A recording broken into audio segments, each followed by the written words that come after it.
Assalamualaikum warahmatullahi wabarakatuh. Membahas Islam dan manusia. Manusia itu bisa dikatakan sebagai makhluk sosial, religius, hewani, bahkan juga manusia itu bisa dikatakan makhluk rohani. Nah, itu sesuai juga yang disampaikan oleh level-level yang disampaikan oleh Imam Al-Ghazali, di mana level-level itu mengangkat pada derajat kemanusiaan seseorang. Jadi jika dia hewani seperti apa, jika dia sebagai manusia seperti apa, bahkan dia manusia memerankan diri sebagai iblis seperti apa. Nah, itu merupakan derajat kemanusiaan. Jadi tidak perlu diperjelas di sini, teman-teman udah paham yang hewani kayak apa, yang manusiawi kayak apa, yang apa derajatnya bahkan lebih hina, kategori iblis itu seperti apa. Nah, teman-teman paham itu. Apakah sekedar makan, makhluk spiritual, berbuat baik, atau kemudian sewenang-wenang, menjerumuskan. Nah, itu teman-teman mampu untuk memilah hal itu. Maka kemudian hakikat manusia dalam Islam itu ada beberapa poin bahwa manusia itu disadari sebagai hamba Allah, sebagai Abdullah. Manusia itu merasa sebagai seorang hamba karena dirinya itu lemah. Bahkan 1-2 detik ke depan dalam hidupnya itu tidak tahu. Contoh, teman-teman mau kapan tidur, detik keberapa tidur, menit keberapa tidur, detik dan menit keberapa teman-teman ke belakang, BAB, atau teman-teman tidak bisa mengatur itu. Maka kemudian teman-teman merasa lemah. Al-insan dongif, ya kan? Manusia itu lemah, sehingga bahkan dalam tubuh kita itu banyak hal yang kemudian negatif, sakit dan macam-macam. Nah, kemudian yang kedua, makhluk sosial. Kita tidak dapat hidup sendiri, itu jelas. Anas itu makhluk sosial. Kita tidak dapat hidup sendiri dengan medsos macam-macam itu. Nah, 3, khalifah. Manusia itu pemimpin di muka bumi. Sehingga kemudian wa'tasimu bihablillahi jami'a wa la tafarraqu itu ya. Nah, itu Islam sudah bersatu. Islam itu bersatu.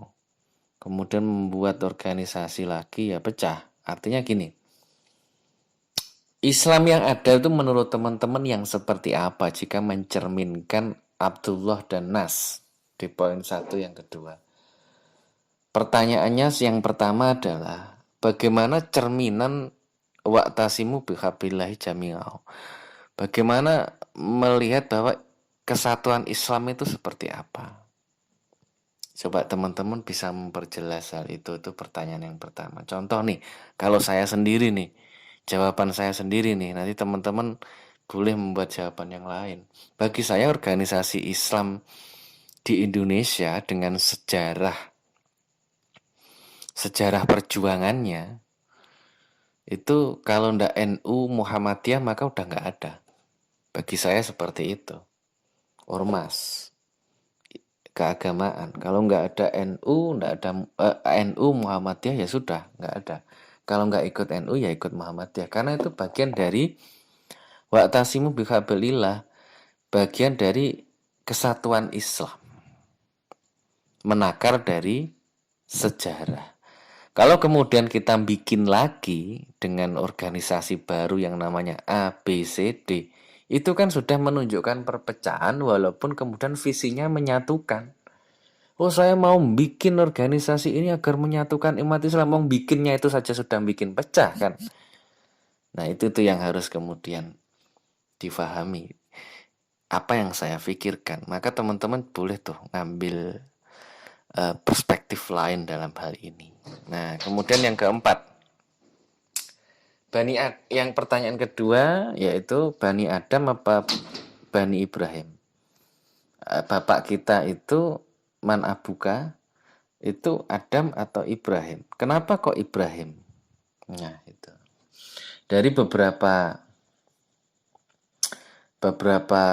referensi itu kenapa Bani Ibrahim, karena nas al-insan dalam konteks keagamaan, maka kita nasab dan juga garis sambungan tauhidnya, keberagamannya itu sambung dengan Nabi Ibrahim. Cuman teman-teman bisa tuh mendeskripsikan dengan bukti dan juga pemahaman yang lain.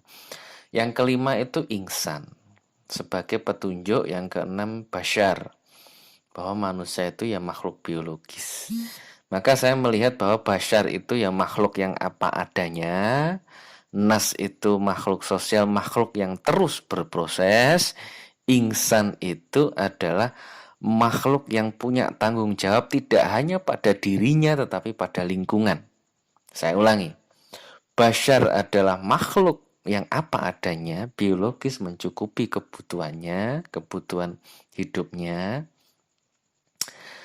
Nas itu makhluk yang terus berproses, sedangkan ingsan itu merupakan makhluk yang bertanggung jawab pada dirinya dan lingkungannya. Sehingga kemudian kita bicara rem, sopir, dan gas. Yang akan menjadi gas itu basyarnya, makan, terus minum, terus ngegas, terus basyar. Nah, yang menjadi sopir itu adalah nasnya, karena saat nyopir itu kita akan berinteraksi dengan truk, bertemu dengan truk, menyapa truk, menyapa bis, menyapa elep, menyapa kol, minibus, macam-macam. Nah, kemudian yang jadi rem itu tanggung jawabnya pada diri dan lingkungannya itu, yaitu ingsan. Nah, ini nih. Jadi menariknya di sini. Nah, teman-teman bisa saling menambahkan pemahaman terkait itu. Nah, kemudian dalam hal yang lain, Islam dan manusia, jika kita bahas dalam konteks ini, maka Islam dan manusia itu berasal dari tanah, kemudian nutfah, percampuran itu ya, percampuran air mani, kemudian alaqoh, segumpal darah, mudghah, dan ahsanut takwim, dan menjadi sebaik-baiknya ciptaan. Jadi mulai dari nutfah, alaqoh, mudghah, itu ada izam juga ya kan, izam, terus kemudian ada bayi yang jadi bayi yang sempurna, dari segumpal darah, segumpal daging, dibungkus daging sampai menjadi bayi yang sempurna. Nah, itu manusia. Nah, Tuhan menciptakan sesuatu itu dari unsur-unsur. Manusia dari tanah, jin dari api, malaikat dari cahaya. Nah, pertanyaan berikutnya, pertanyaan yang ketiga, itu apakah benar kemudian manusia itu diciptakan dari tanah? Karena ada referensi juga manusia ada yang diciptakan dari cahaya. Manusia diciptakan dari cahaya. Apakah itu hadisnya memang palsu, doif, atau semacamnya? Nah, ini teman-teman harus kemudian dikaji dan dijawab. Manusia dari cahaya. Ataukah seperti ilmuwan California, ya, Zaid Zakhir atau siapa itu, yang mengatakan bahwa manusia itu sebenarnya dari tanah itu secara jisim, secara fisiknya. Kalau dari secara ruh, maka dia diciptakan secara fitrah dari cahaya, percikan dari cahaya dari Nur Muhammad. Nah, hal-hal ini harus kemudian teman-teman kaji lebih dalam seperti apa, apakah itu hadisnya yang dhaif atau tidak ada sandaran untuk statement seperti itu. Padahal jelas-jelas manusia itu di Al-Quran diciptakan dari saripati tanah. Nah, itu jisim atau ruhnya. Nah, ini yang harus teman-teman kaji. Nah, jin dari api, kemudian ada yang menyebut juga jin itu dari unsur-unsur seperti angin dan juga air. Nah, teman-teman boleh tuh menambahkan pemahaman teman-teman. Malaikat dari cahaya, dari unsur-unsur yang cahaya yang kuat. Nah, kemudian itu teman-teman untuk memahami hal ini kita singkat aja, padat. Teman-teman UTS-nya coba menjelaskan pertanyaan, menjawab pertanyaan, kemudian memberikan referensi dan juga tambahan. Terima kasih. Assalamualaikum warahmatullahi wabarakatuh.